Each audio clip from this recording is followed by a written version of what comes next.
नमस्कार, स्वागत है आपका हमारे इस बेहद ही खास कार्यक्रम में और मैं हूँ आपके साथ रणजीत कुमार। और आपकी समस्याओं का समाधान करने के लिए आज हमारे बीच उपस्थित हैं आचार्य लोकेश धमीजा जी। आचार्य श्री, आपका बहुत बहुत स्वागत है। नमस्कार। तो आचार्य श्री, हर बार की तरह इस बार भी आपका मार्गदर्शन हमें चाहिए और बहुत सारे प्रश्न आए हैं और हमारे दर्शकों ने आपसे इसका जवाब जानना चाहा। सबसे पहले हम मनोहर त्रिपाठी जी का ले लेते हैं। ये दिल्ली से लिखते हैं और ये आपको कहते हैं, आचार्य श्री प्रणाम, आपके श्री चरणों में नमन व्यक्त कर रहे हैं। और ये कह रहे हैं, मैं ज्योतिष विद्या में पूर्ण विश्वास रखता हूँ, प्रोफेशनली तो नहीं लेकिन इसके ज्ञान को समझने में बहुत रुचि रखता हूँ। मैंने कई कुंडलियों में देखा है कि 5-5 ग्रह एक साथ किसी भाव में बैठ जाते हैं, तो जिसका फलादेश जानना मुश्किल हो जाता है। आप एक नॉलेजेबल एस्ट्रोलॉजर हैं, आपका ज्ञान अतुलनीय है, कृपया इस विषय पर अपनी राय दें और मार्गदर्शन करें। आचार्य श्री, मुझे लगता है इनका जो प्रश्न है, जब एक कुंडली में कई भाव आ जाते हैं तो बहुत जटिल होता है, जैसा कि मैंने देखा 1-2 बार। मनोहर जी, आप ज्योतिष में रुचि रखते हैं, ये बहुत अच्छी बात है। अब धीरे धीरे ज्योतिष को साइंस के साथ लोगों ने समझना प्रारंभ कर दिया है जी। हमारी देखिए एक कुंडली होती है, उसमें 12 भाव होते हैं, यानी कि 12 घर होते हैं और 9 ग्रह होते हैं अपने अपने स्थान पर डेट ऑफ बर्थ टाइमिंग के हिसाब से वहां पर विराजमान हो जाते हैं। एक ग्रह अपने अपने नेचर और एट्रीब्यूट के साथ हमारे जीवन में बहुत इंपैक्ट डालता है, और अगर 2 ग्रह आ जाएंगे तो इसका मतलब दोनों ग्रह के बीच में आपस के एट्रीब्यूट मिक्स हो जाएंगे। एक भाव के अंदर एक से ज्यादा ग्रह बैठ जाते हैं तो उनकी जो प्रिडिक्शन होती है, उनके बारे में जो हमें रिजल्ट निकालने होते हैं, उसमें बहुत चेंजेस आ जाते हैं। और आपने पूछा कि कभी कभी एक घर के अंदर, एक खाने के अंदर 5 ग्रह आ जाते हैं। सोचिए, एक एक ग्रह की इतनी पावरफुल एनर्जी है, अपने आप में वो इतने सारे एट्रीब्यूट्स लेके बैठा हुआ है। अगर हम सूर्य की बात करते हैं तो चमकता है, अल्टीमेट सोर्स ऑफ एनर्जी है। चंद्रमा की बात करते हैं तो शांत है, शीतल है, सूर्य से अपना प्रकाश लेता है। हम बुध की बात करते हैं, शुक्र की बात करते हैं, सारे ग्रह की अपनी अपनी एनर्जी है। अब मान लीजिए 5 ग्रह एक ही घर में आके बैठ जाएं, तो इसका मतलब कुछ तो चमत्कार होगा जी। अब वो अच्छा भी हो सकता है और बुरा भी हो सकता है, दोनों इफेक्ट हो सकते हैं। तो मनोहर जी, आपका प्रश्न सीरियसली बहुत अच्छा है। देखिए, 5 ग्रह जब किसी भी हाउस में बैठ जाते हैं तो आम तौर पर वो अच्छा ही रिजल्ट देते हैं, माने उसका रिजल्ट अच्छा ही मिलेगा। हम इसको कई बार भाग्यवान कुंडली भी बोलते हैं, लेकिन ये डिपेंड करता है कि कौन से घरों में बैठे हुए हैं। हमारा 12वां घर जो है वो व्यय स्थान होता है, 8वां घर हमारा मृत्यु स्थान होता है, हम कई बार डिस्कस कर चुके हैं। 5वां, 9वां और पहला स्थान हमारे बहुत अच्छे माने जाते हैं। 11वां स्थान हमारा गेन का, हमारे लाभ का माना जाता है। तो जब 5 ग्रह की एनर्जी इकट्ठी किसी घर में बैठेगी तो स्वाभाविक है कि घर के एट्रीब्यूट और प्लैनेट के एट्रीब्यूट दोनों मिलकर काम करेंगे। तो पहला तो आप ये समझिए कि जब भी 5 ग्रह इकट्ठे बैठते हैं तो ये आमतौर पर अच्छा होता है जी। इसको लाल किताब में एक नाम दिया हुआ है पंचायती ग्रह, यानी कि 5 ग्रह पंचायती। पंच पुरुष के बारे में आप जानते हैं, पंचायत होती थी, पंचदेव भी होते हैं, यानी कि कोई भी समस्या आ जाती थी तो पंचायत क्या करती थी, उसका निवारण करती थी। आप समझ लीजिए, ये पंचायती ग्रह जिसकी भी कुंडली में है तो एक तरीके से पूरा का पूरा रोल चेंज कर देते हैं। ऐसा व्यक्ति धनी भी होता है, ऐसे व्यक्ति के पास अपार शक्ति होती है, कई चीजों को पार करने में उसके पास सक्षमता होती है। लेकिन यहां पर इतना इजी नहीं है कि 5 ग्रह अगर एक हाउस में आ जाएंगे तो सबको रिजल्ट अच्छा मिलेगा। तो देखिए, रूल नंबर 1, अगर आपकी कुंडली में 5 ग्रह एक साथ इकट्ठे बैठे हुए हैं और बुध, जिसको इंग्लिश में मरकरी बोलते हैं, अगर वो वहां से बाहर चला गया, मतलब उनके बीच में नहीं बैठा हुआ, तब आपकी कुंडली के अंदर ये योग बहुत अच्छा फलित होएगा। अगर बुध यानी कि मरकरी इनके बीच में आके बैठ जाता है तब ये योग इतना फलित नहीं होगा, यानी कि जो उसके लाभ मिलने वाले उसमें थोड़ी सी कमी आ जाएगी। और दूसरी बात करते हैं, आपने सुना है कई बार बदमाश व्यक्ति बहुत तरक्की करता है। हाँ, देखने को मिलता है। लोग आश्चर्य करते हैं कि इनके कर्म तो अच्छे नहीं है, अब देखिए कितना आगे तरक्की कर रहा है जी। और भोला भाला व्यक्ति, वो कई बार देखा गया बहुत दुखी रहता है। देखिए, एक शरीफ भोला भाला व्यक्ति जो हर प्रकार से बड़ा शरीफ व्यक्ति है, कुछ गलत काम नहीं करता, गाली गलोच नहीं करता, नॉन वेज फूड नहीं खाता, नशा नहीं करता, हम कई बार देखते हैं कि उसके जीवन में बहुत परेशानियां होती जी। तो दर्शक को नोटिस करना इस बात को, जिनके 5 ग्रह इकट्ठे बैठे हैं और उनकी कुंडली में 5 ग्रह में अगर कोई पापी ग्रह नहीं है, मतलब शनि, राहु और केतु के बीच में कोई भी ग्रह नहीं है, तो वो बेचारे भोले भाले व्यक्ति हैं। यानी कि उनके सामने अगर उनका घर भी लूट रहा होगा तो वो उसको देख लेंगे, इसलिए उनको परेशानी नहीं होगी जी। अगर आपके 5 ग्रह में शनि, राहु और केतु में से कोई भी एक ग्रह बीच में आ जाए, यानी कि पापी ग्रह आ जाए, तब आपके अंदर एक बड़ी अच्छी स्मार्टनेस आ जाती है और आप उसको काम करने लगते हैं। तो कई बार हम थोड़ा सा बदमाश भी बनाने की कोशिश करते हैं कि चालाक बन जाइए। तो जिनकी कुंडली में 5 ग्रह इकट्ठे हैं और पापी ग्रह उनकी कुंडली में एक भी नहीं है, उन्हें थोड़े से दान कर देने चाहिए। हम आज ये तो नहीं कहेंगे बदमाश बन जाओ, तो दान कर देने चाहिए। जैसे शनि के कुछ दान होते हैं, तंबाकू हो गया, सिगरेट होगी, काली उड़द की दाल होगी, केतु के लिए केला होता है, खटाई वाली वस्तुएं होती हैं, खट्टी चीज़ें होती हैं, और राहु के लिए जौ होता है, और राहु के लिए कुछ इलेक्ट्रॉनिक आइटम्स को भी हम यूज़ करते हैं। और मेटल की बात करते हैं तो रांगा धातु राहु की होती है जी। तो जिनकी कुंडली में 5 ग्रह इकट्ठे हैं लेकिन पापी ग्रह नहीं है, उनको इन वस्तुओं के दान करने से फायदा मिलेगा जी। अगर बुध कुंडली के बाहर हो जाए और 5 ग्रह इकट्ठे हो जाएं और एक पापी ग्रह आ जाए, विश्वास कीजिए उनके जीवन में कभी ना कभी कोई ना कोई चमत्कार होना ही होना है। तो आचार्य श्री, अभी आपने कहा एक पापी ग्रह आ जाए, तो ये पापी ग्रह कौन सा है? शनि, राहु, केतु मैंने बताया, इनमें से कोई भी एक ग्रह अगर बीच में आ जाए। अब ये जनरल टेंडेंसी है कि ये योग काम करता है, लेकिन मनोहर जी आपको एक और बात बताएं, हर ग्रह की एक प्लेसमेंट होती है और हर ग्रह की एक ताकत होती है जी। प्लेसमेंट का मतलब होता है कि जब आपका बर्थ हुआ उस टाइमिंग के हिसाब से जो हमारे ऑर्बिट सिस्टम में ग्रह मूव कर रहे थे, तो वो ग्रह किस हाउस में आके बैठ गया। पावर का मतलब होता है कि उस ग्रह का नक्षत्र और उपनक्षत्र क्या रिजल्ट आपको दे रहा है जी। अगर उन 5 ग्रह की पावर बहुत मजेदार है, 10वें घर को और 11वें घर को कनेक्ट करती है, तो वो यकीनन लॉटरी लगा देंगी। और 6ठे घर को, 8वें घर को और 12वें घर को कनेक्ट करती है, तो इसका मतलब जीवन में परेशानी, हडल्स और कुछ दुख बनाए रखेंगे। तो आप दोनों तरीके से इस चीज को देख सकते हैं। युति मैंने बताया, जब 2 ग्रह मिलते हैं तो एक मिलावट क्रिएट करते हैं, तो जब 5 ग्रह मिलेंगे 9 में से, तो कुछ ना कुछ बड़ी मिलावट क्रिएट ऑब्वियसली करेंगे ही करेंगे जी। तो पंचायती ग्रह को हम अच्छा मानते हैं। बस ये 2 सूत्र आपको याद करने हैं कि बुध बाहर हो जाए और कोई ना कोई पापी ग्रह बीच में आ जाए, तो आपके लिए रिजल्ट अच्छे मिले। आचार्य श्री, आपसे या जो भी ज्ञानवान है, जो इसके बारे में नॉलेज रखते हैं, उनको संपर्क करना चाहिए, तभी तो पता चलेगा क्या उपाय करें। हाँ, कई बार क्या होता है कि ये बहुत बारीक चीज है जी। जनरल चीज क्या होता है, हमारा ग्रह कैसा है, हमारे योग कैसे, मेरी राशि क्या है, मेरा लग्न क्या है, ये सब कुछ बता लेते हैं। बट इस प्रकार की कैलकुलेशन के लिए थोड़ा ज्ञान आवश्यक है जी। तो जिनकी कुंडली में योग हो वो उसको देखिए आज, और उन्हें लगता है कि मुझे इसके बारे में कुछ और जानकारी चाहिए, तो वो संपर्क कर सकते हैं जी। बिल्कुल, आप संपर्क कर सकते हैं और साथ ही साथ आप कंसल्टेशन भी बुक कर सकते हैं। बड़े बड़े बिजनेसमैन, स्टार्टअप्स, इंडस्ट्रीज, कॉरपोरेट और कई लोग जो फैमिली इश्यूज से परेशान हैं, वो कंसल्टेशन बुक कर रहे हैं आचार्य श्री का और समस्याओं का समाधान पा रहे हैं। आप 3 तरीके से कंसल्टेशन बुक कर सकते हैं, फेस टू फेस, टेलीफोनिक या वीडियो कॉन्फ्रेंस के जरिए भी आचार्य श्री से आप कंसल्टेशन बुक कर अपनी समस्याओं का समाधान पा सकते हैं। देखिए, ये आचार्य श्री स्वयं ही देखते हैं और बहुत सारे कॉल्स आते हैं, तो समय मिलने में थोड़ा सा आपको टाइम लग सकता है, लेकिन मैक्सिमम 10 से 15 दिनों में आपको कंसल्टेशन मिलेगा और कंसल्टेशन बुक करके आप अपनी समस्याओं का समाधान पा सकते हैं। और आपके टीवी स्क्रीन पर जो नंबर फ्लैश हो रहे हैं उस पर कांटेक्ट कर सकते हैं और बहुत सारी जो क्यूरीज हैं उसके बारे में भी आप पूछ सकते हैं। और आचार्य श्री, इसके आगे चलते हैं। अगला प्रश्न है हरियाणा भिवानी से,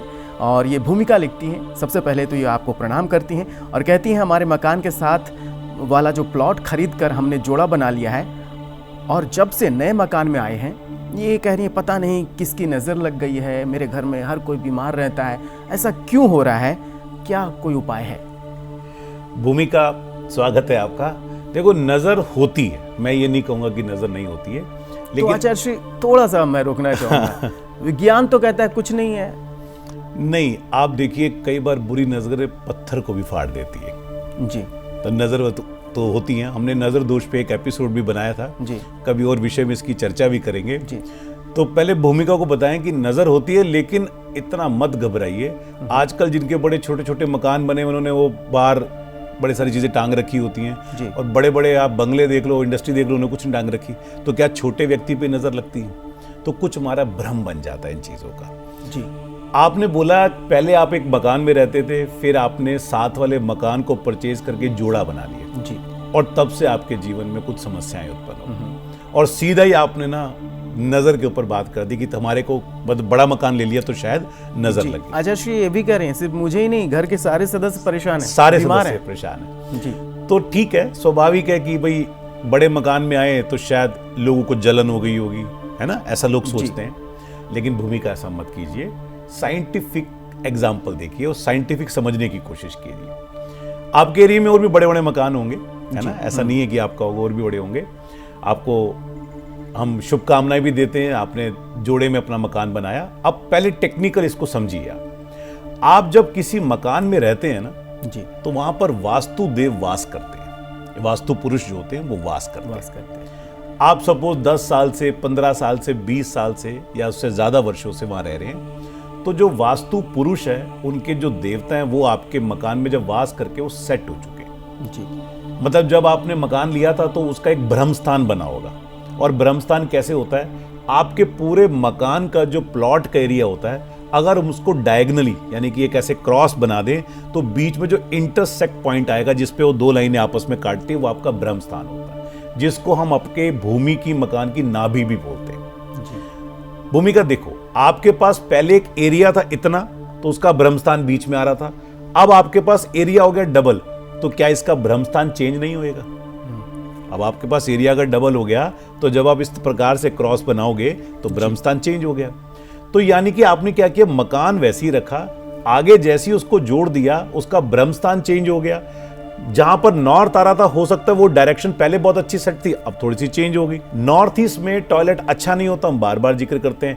हो सकता है पहले जिस मकान में आप रह रहे थे वहां नॉर्थ ईस्ट में टॉयलेट नहीं आ रहा था, लेकिन जैसे ही आपने दूसरे प्लॉट को एक्सटेंड किया, अब वो टॉयलेट नॉर्थ ईस्ट में आने लग गया। तो इसका मतलब क्या हो गया कि आपने जब प्लॉट एक्सटेंड करा, अपना मकान एक्सटेंड किया, तो उसका वास्तु पूरे तरीके से कराना चाहिए था, वो तो आपने कराया नहीं। अब उसमें स्वाभाविक रूप से कुछ दोष उत्पन्न हो गए और आपको लगा में किसी की नजर लग गई है। तो नजर नहीं है, आप इसको अच्छे तरीके से पहले चेक करवाइए किसी वास्तु एक्सपर्ट से, नहीं तो हमारे संस्थान में भी आप संपर्क कर सकते हैं। उसका नक्शा बनवाइए और देखिए क्या क्या चीजों के अंदर चेंजेस आए हैं। मेरा 100% विश्वास है जो चेंजेस आए हैं उसकी वजह से आपको परेशानी और दिक्कत आ रही है। वास्तु पुरुष का मतलब है जो देवी देवता आपके घर में वास करते हैं ना, हमने एक तरीके से उनको मना रखा है, सेट किया हुआ जी। लेकिन जैसे अब आपने कुछ चीज चेंज करी तो उनका लोकेशन चेंज हो गया, और लोकेशन चेंज होने से वो प्रॉब्लम क्रिएट करते हैं। और एक एग्जांपल आपको देते हैं। देखिए, आपके घर में मान लीजिए कोई एनर्जी काम कर रही है बड़े अच्छे तरीके से, जब वास्तु पुरुष और वास्तु यानी कि नक्शे को हम सिंक्रोनाइज करते हैं तब दिक्कत देता है।